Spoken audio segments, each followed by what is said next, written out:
Hi there, welcome to episode number 33 of the Introvert Biz Growth Podcast, the show where I talk to introverts who grow their business and make a difference. There's no guest today, just me, and I want to talk about pricing today. This topic came up with one of my email coaching clients the other day. This is a shameless plug for my email coaching service at santacroce.com/coaching.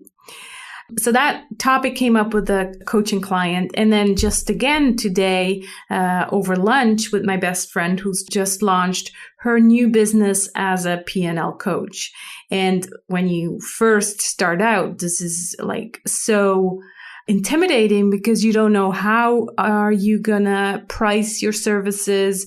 Obviously, my friend is just offering one-on-one coaching right now, so she doesn't have any products or video courses or anything like that yet, where my coaching client, she also does one-on-one services, but then she's put together a nice video course that she's now selling, and it either comes just with the videos or she's also considering a group coaching where they'll get access also to her. So it is really difficult to, figure out, well, how much am I going to be worth? First of all, your one-on-one time, how much is that worth? And how much is the product going to be worth? Because there you're not really, estimating your one-on-one time. You kind of have to estimate the value that the client is getting.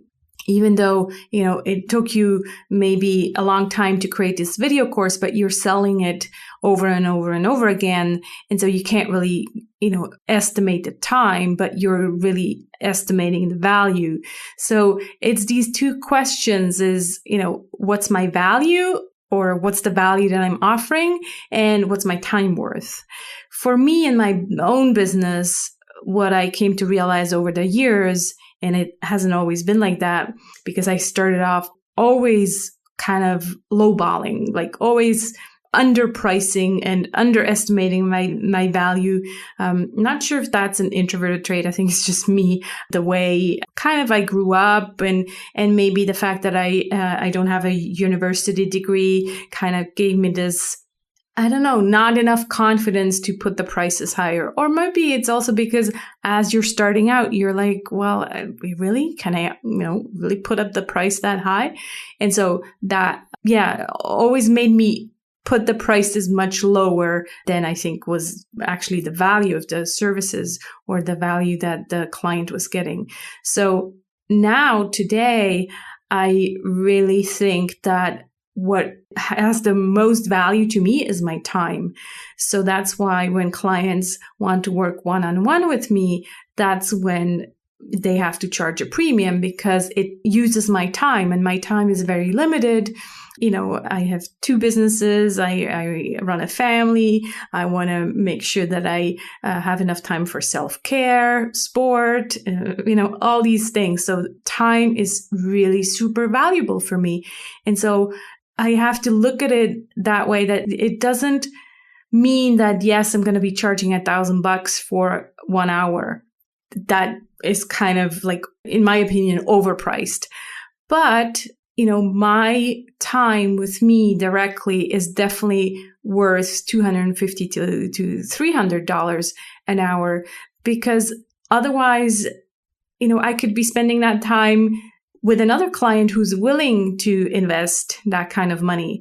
Or maybe if this person doesn't feel like they want to spend that money, well, then maybe the video course is a better option for them. So what I learned over time, and I think it has a lot to do with confidence as well, is to say, okay, if I'm going to spend one-on-one time with just one person, then that's what I want to be paid for. And as you know, if you've listened to this podcast before, I'm not all about money. Money is very kind of like, I like money because it allows me to travel. It allows me to experience things, of course, but it's not what matters most to me. Not at all. It probably matters least to me. But you need money in order to survive. And for me, money is more kind of recognition. people paying me for my services or for the value that I think I give them means that they recognize that I'm helping them. So that's really what money is for me. So, time is that's where I don't have enough time. And so that's why when people want to work one-on-one with me, they need to pay the premium. And otherwise, there's the group coachings, for example. So that's where you can kind of still give a lot of value because people still get to experience you not one-on-one, but one-to-many, but at least they still have time with you directly. And it's not just a recorded video course, for example. So there you will obviously lower the price because you also plan to have, maybe it is 5, maybe it is 10, maybe it is 20, depends on how many people you can get into the course. But you're going to lower the price a little bit. Obviously, it's not going to be as expensive as working with you one-on-one, but you still have a premium price because people still get to, get your feedback, even if it's in a group setting. And so the next question then is, how do I price my products? So if you have created a video course or, a webinar and now you're selling this webinar, how are you going to price that? And I'm not saying I have all the answers. I definitely don't. But this is definitely something where they don't get one-on-one time with you. So they also don't get feedback, according to their specific situation. So, for example, my video course for the LinkedIn profile quick fix video course, I priced it at $97 because that's what it's worth. It's actually worth much more, in my opinion, because if you get a new job just because you've invested $100 and you're now, getting a new job, you get a bonus, etc. Well, it's worth much more than that. Or you get a new client that, is an ongoing client, $10,000 per year. Well, because of your LinkedIn profile, that's now a client magnet. It's definitely much more worth than just $100.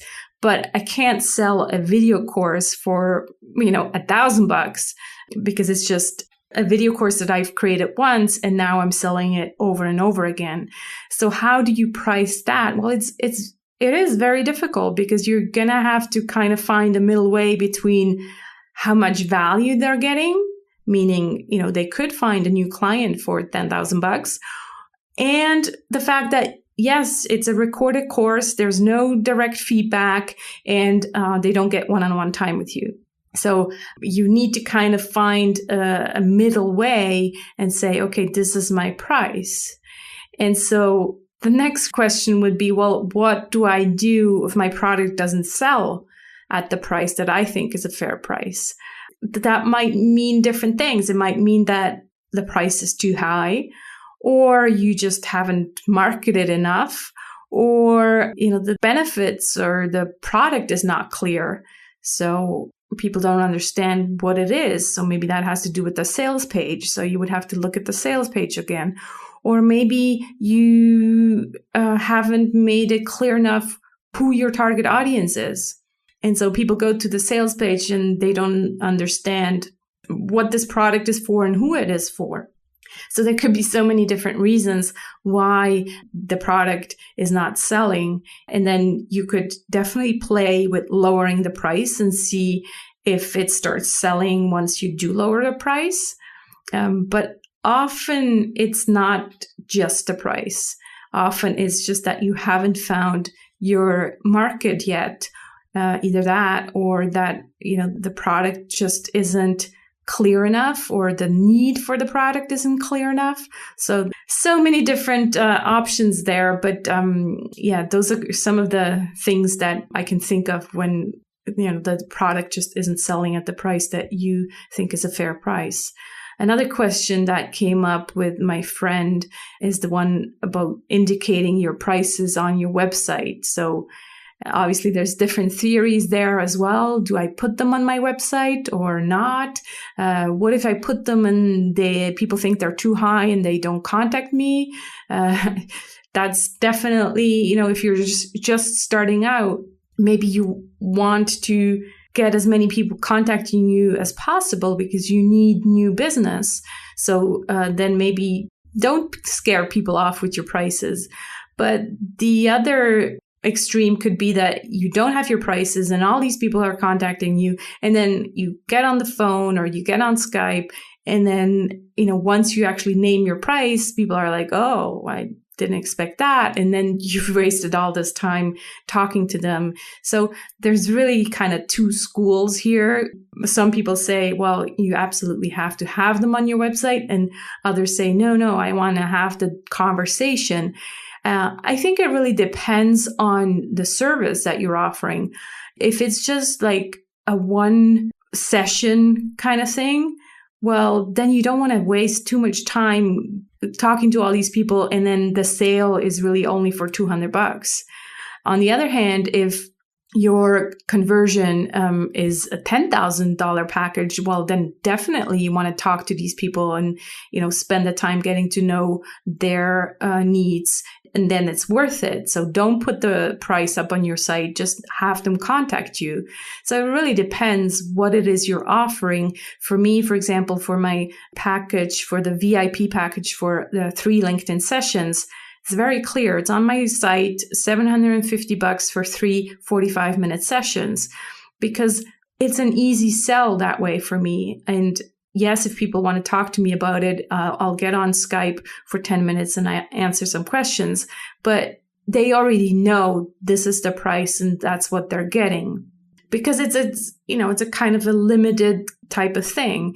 Now, for my VIP offer, either the done for you profile, which is $1,000, or the done for you LinkedIn marketing, which is starting at $5,000 per month. Well, obviously, I'm going to want to talk to them and find out what their business model is and how I can help them. So yes, definitely there I'm going to spend the time getting to know them better, and it's a different kind of sale. You actually sell that while you're on the call, where the package, it's a standard package, and you don't want to kind of get only people to pick your brain, and then during the call they're like, oh, I kind of wasn't expecting that. I thought it'd be like $100. You're like, I just spent all this time talking to you, and again, remember, the most valuable thing is your time. So kind of need to be a little bit careful with that.